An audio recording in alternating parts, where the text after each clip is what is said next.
할렐루야, 반갑습니다. 다 같이 기도하겠습니다. 고마우신 주님 감사합니다. 이 아침에도 주님을 경배하는 주의 백성들 위해 주님의 지혜와 성령의 충만함을 부으셔서 주의 말씀을 깨닫게 하시며 말씀을 우리의 삶 속에 적용하며 살아갈 수 있도록 주의 능력으로 부어주시기를 간절히 원하옵고 살아계신 예수님의 이름으로 감사하며 기도하옵나이다. 아멘. 네, 오늘 지난 시간에 이어서 사도행전 17장 두 번째입니다. 16절부터 제가 봉독합니다.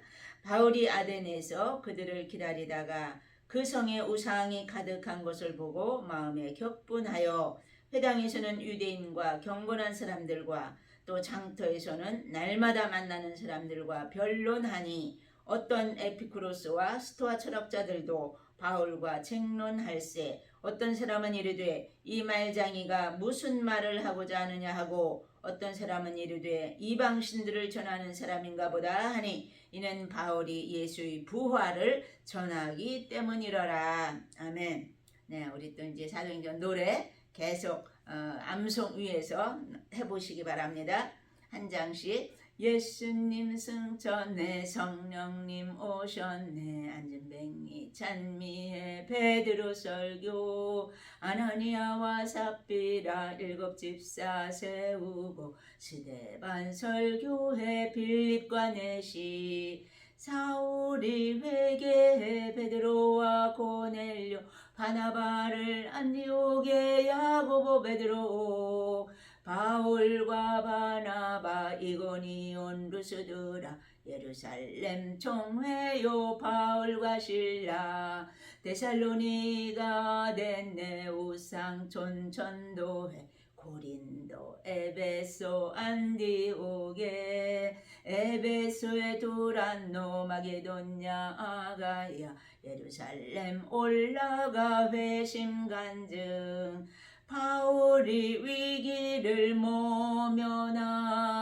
벨리스 총독 앞에 전도하고 베스도 앞에 서서 아그리빠 앞에 서서 로마로 압송돼 멜리데서. 네, 여기 이제 17장은 우리가 이제 빌립보를 지나서 이제 데살로니가에서부터 베레아 또 아덴까지 내려가는 것이 이제 여기 나오는데요. 우리가 16장에서 빌립보에서 이 사건을 보았어요. 그런데 이제 하나님의 환상 중에 이 마게도냐로 건너와서 우리를 도우려 하는 이러한 환상을 사도 바울에게 보여주셨죠. 그래서 그게 하나님의 뜻인가 보다 하고 믿음으로 이제 빌립보로 건너간 거죠. 그래서 거기서 루디아를 만났어요.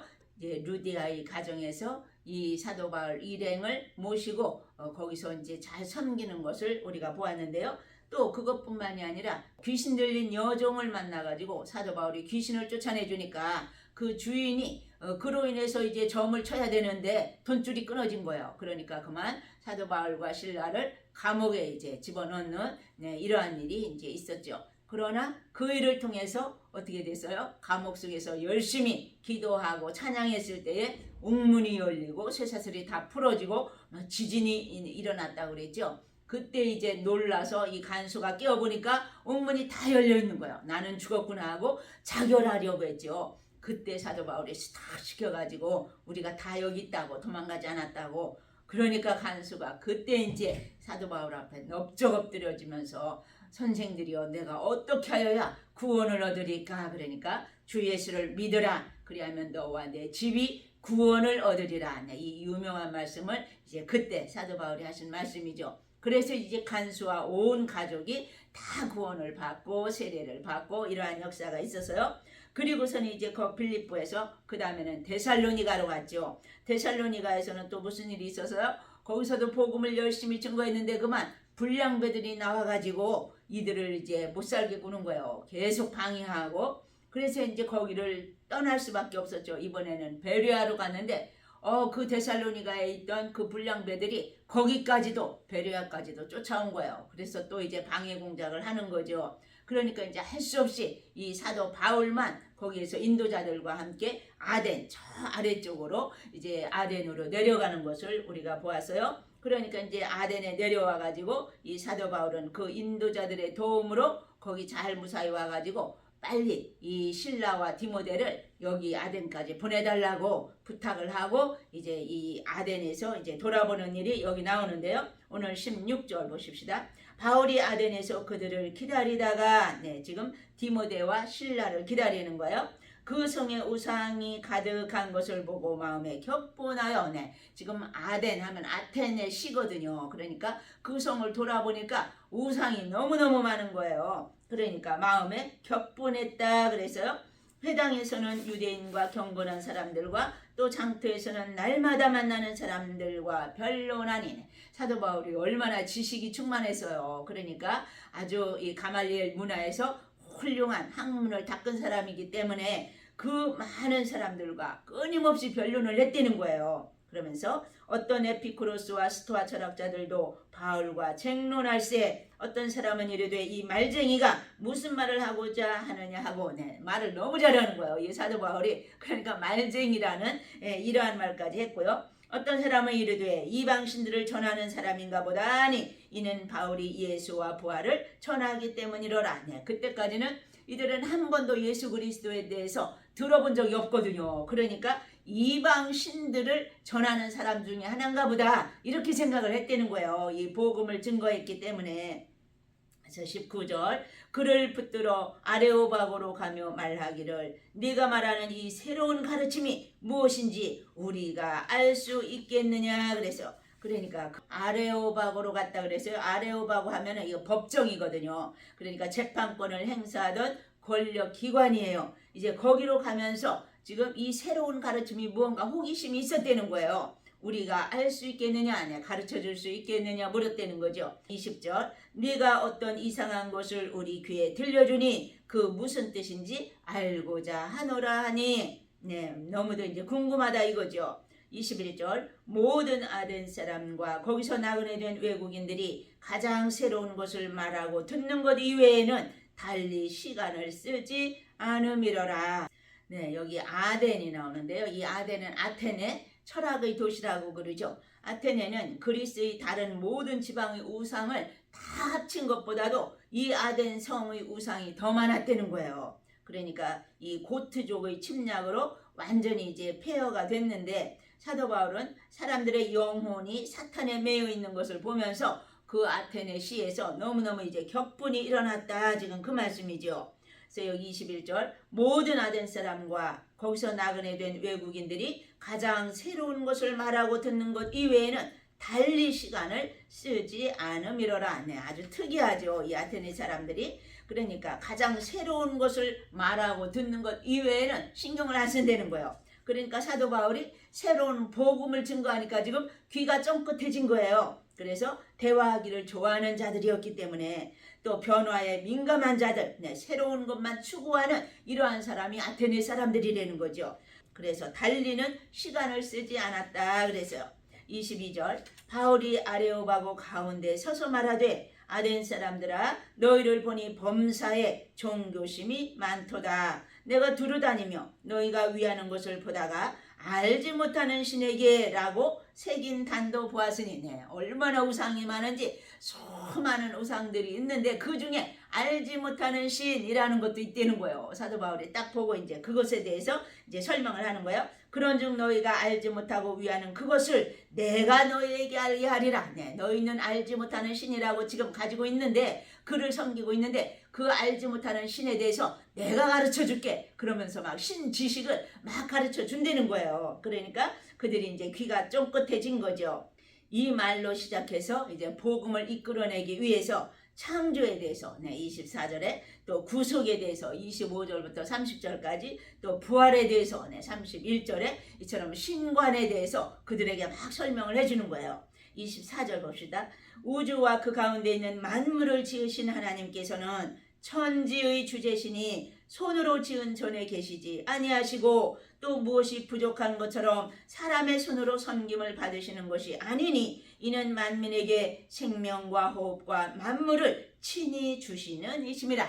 너희가 알지 못하는 신하고 섬기고 있는데 내가 그 신에 대해서 알려주리라. 그러면서 지금 하나님에 대해서 지금 설명을 하는 거예요. 이 우주와 그 가운데 천지 만물을 지으시니가 오직 유일신 하나님이라고. 그러면서 이 하나님께서는 천지 주제시니 손으로 지은 전에 계시지 아니하시고 너희들이 섬기는 이 우상 신전 같은 이러한 신전에는 계시지 않는다. 이 천지를 지으신 하나님은 또 무엇이 부족한 것처럼 사람의 손으로 섬김을 받으시는 것이 아니라고 지금 가르쳐 줍니다.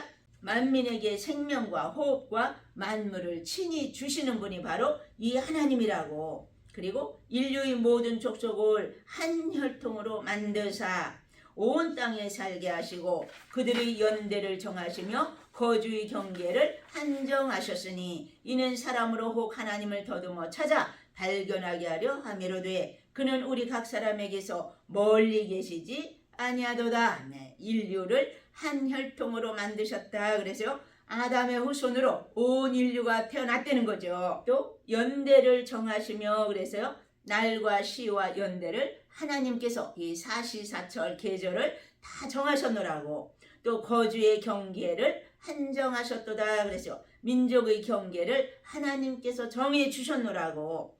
27절 이는 사람으로 혹 하나님을 더듬어 찾아 발견하게 하려 함이로되 그는 우리 각 사람에게서 멀리 계시지 아니하도다. 이 사람이 하나님을 혹 더듬어 찾아 발견하게 하기 위해서 영적인 소경인 이 이방인들이 하나님을 더듬더듬 찾아서 방황하는 것을 지금 이처럼 표현하고 있어요. 여러 가지 신들을 쫓아다니는 자들은 절망 속에 점점 빠질 수밖에 없지만 이 우주 만물을 창조하신 하나님은 발견하도록 하나님께서 다 보여주셨다는 거예요. 그러면서 우리 각 사람에게서 멀리 계시지 아니하도다. 그래서 28절 우리가 그를 힘입어 살며 기동하며 존재하느니라. 너희 시인 중 어떤 사람들이 말과 같이 우리가 그의 소생이라 하니 이와 같이 하나님의 소생이 되었은즉 하나님을 금이나 은이나 돌에다 사람의 기술과 고안으로 새긴 것들과 같이 여길 것이 아니니라. 우리가 살긴 사는데 하나님을 힘입어 그를 힘입어 사는 거라는 거예요. 기동하며 존재하느니라. 그러니까 하나님께서 우리 한 생명 한 생명들을 다 키우고 계시다는 거죠. 그래서 여기 어느 시인의 말을 이제 인용해서 지금 하는 말이에요. 우리가 그의 소생이라고 이처럼 어느 시인이 말했지만 그의 소생, 그 사람들이 이제 철학적으로 이야기를 했지만 신의 소생이라고 이야기를 했지만 우리 생명이 지속되면 하나님께로부터 다 영향을 받고 있다는 거예요. 그래서 우리 인간의 생사화복을 주관하시는 분이 바로 하나님이시라고. 이와 같이 하나님의 소생이 되었은즉 하나님을 금이나 은이나 돌에다 사람의 기술과 고안으로 새긴 것들과 같이 여길 것이 아니니라. 어떤 사람들이 이 하나님이라고 그러면서 돌에다 새겨놓고 나무에다 새겨놓고 이 여러 가지 새겨놓는데 그거는 올바른 신이 아니라는 거예요. 그러면서 그렇게 기술과 고안으로 새긴 것들과 같이 여길 것이 아니라는 거예요. 우리 하나님은 스스로 만물을 창조하신 분이기 때문에. 30절 알지 못하던 시대에는 하나님이 간과하셨거니와 이제는 어디든지 사람에게 다 명하사 회개하라 하셨으니. 우상에게서 돌이키라고 회개하라고 주님께서 말씀하셨다는 거예요. 이방인에게 복음이 전해지기 전까지는 하나님이 허물지 않으셨다는 거예요. 내버려 두셨다는 거예요. 그러나 예수 그리스도가 오신 이후로는 밝히 다 나타내 보여주셨기 때문에 더 이상 용서하지 않는다고 지금 말씀하시는 거죠. 그러면서 회개하라 하셨으니 이는 정하신 사람으로 하여금 천하를 공의로 심판할 날을 작정하시고. 여기 정하신 사람으로 하여금 누구예요? 예수 그리스도로 하여금 하나님께서 심판할 날을 작정하셨다 지금 말씀하시는 거예요. 이에 그를 죽은 자 가운데서 다시 살리신 것으로 모든 사람에게 믿을 만한 증거를 주셨음이니라 하니라. 그러니까 예수 그리스도께서 여기 정하신 사람 예수 그리스도께서 천하를 공의로 심판한 날을 작정하고 계시다는 거예요. 마지막 날 주님 오시는 날 그 재림하시는 그날이 이제 마지막 때가 되는 거죠. 그래서 그를 죽은 자 가운데서 다시 살리신 것으로 모든 사람에게 믿을 만한 증거를 주셨음이니라. 그러니까 예수 그리스도가 죽어서 끝난 것이 아니라 십자가에 달려 죽으셨지만 다시 부활하심으로 살아나셔서 모든 자들에게 증거가 되었다는 거예요. 그분이 마지막 날에는 다시 재림하셔서 심판을 하신다 그 말씀이죠. 그래서 우리가 요한계시록 18장에도 보면은 거기 무너진 큰 성은 바벨론이라 내 백성아 나오라 그 죄악에서, 그러니까 이 바벨론은 세상 나라를 가리키거든요. 온 세상은 멸망할 날이 이른다는 거예요. 반드시. 그러니까 빨리 내 백성, 내 하나님을 믿는 백성들아 그 세상 죄악에서 나오라고 요한계시록 18장에 외치고 있는 거죠. 32절 그들이 죽은 자의 부활을 듣고 어떤 사람은 조롱도 하고 어떤 사람은 이 일에 대하여 네 말을 다시 듣겠다 하니, 네, 이제 두 가지의 종류가 부류가 나눠지는 거죠. 어떤 사람은 이 일에 대해서 조롱하는 사람이 있는가 하면 어떤 사람은 솔깃한 거예요. 끌리는 거예요. 그래서 네 말을 다시 또 듣고 싶다. 이러한 자들이 나왔다는 거죠. 그래서 고린도전서 1장 18절에 보면은 십자가의 도가 멸망하는 자들에게는 미련한 것이요 구원을 얻는 우리에게는 하나님의 능력이라 그랬거든요. 십자가의 도, 예수 그리스도의 복음은 멸망하는 사람들이 보면은 너무도 미련해 보인다는 거예요. 그러니까 믿을 수가 없는 거죠. 그러나 하나님을 믿는 우리에게는 어떻게 해요? 하나님의 능력이라는 거죠. 복음, 예수 그리스도의 말씀, 네, 이 복음 이외에는 우리를 살 길이 없다는 거예요. 그렇기 때문에 그것을 알기 때문에 하나님의 능력이라고 고백하는 거죠. 그래서 여기 32절 그들이 죽은 자의 부활을 듣고 어떤 사람은 조롱도 하고 어떤 사람은 이 일에 대하여 네 말을 다시 듣겠다 하니 이에 바울이 그들 가운데서 떠나매 몇 사람이 그를 가까이하여 믿으니 그 중에는 아레오바고 관리 디오누시오와 다말이라 하는 여자와 또 다른 사람들도 있더라. 네, 그러니까 몇 사람이 믿게 되었다는 거예요. 첫 열매가 개종자가 나왔다는 거예요. 거기서도. 그래서 이 아덴에 사도 바울이 열심히 복음을 뿌리는 것을 우리가 볼 수 있는데요. 여기서 아레오바고 관리인 디오누시오가 나오는데요. 이 디오누시오는 전승에 의하면은 아덴의 첫 감독이 되었다고 이처럼 이제 나오고요. 또 다마리와 또 다른 사람들, 그러니까 첫 열매가 이렇게 있었다는 거예요. 이 아덴에서 우상이 너무너무 많지만 그 가운데서도 이제 몇 사람은 구원받고 이들을 따랐던 것을 우리가 볼 수 있죠. 이처럼 이제 사도 바울은 가는 곳곳마다 많은 핍박이 있었고 환란이 있었지만 그래도 그것을 잘 견뎌내면서 하나님이 기회 주시는 대로 성령의 인도하심을 따라 계속 옮겨가면서 복음을 증거하는 것을 우리가 볼 수 있죠. 이 아덴에서도 열매가 맺긴 맺었어요. 그러나 이제 많지는 않았지만 거기서 이제 또 고린도로 옮겨가서 18장에서는 이제 고린도에서의 사역이 또 나오는 것을 우리가 볼 수 있죠. 그래서 우리도 많은 환란이 있다 할지라도 끊임없이 주님 앞에 기도하면서 주의 뜻을 찾을 때에 우리를 통해서도 하나님은 순간순간 역사하실 수 있는 것을 믿고 이제 주님 앞에 나아가시기를 간절히 축원합니다. 기도하겠습니다.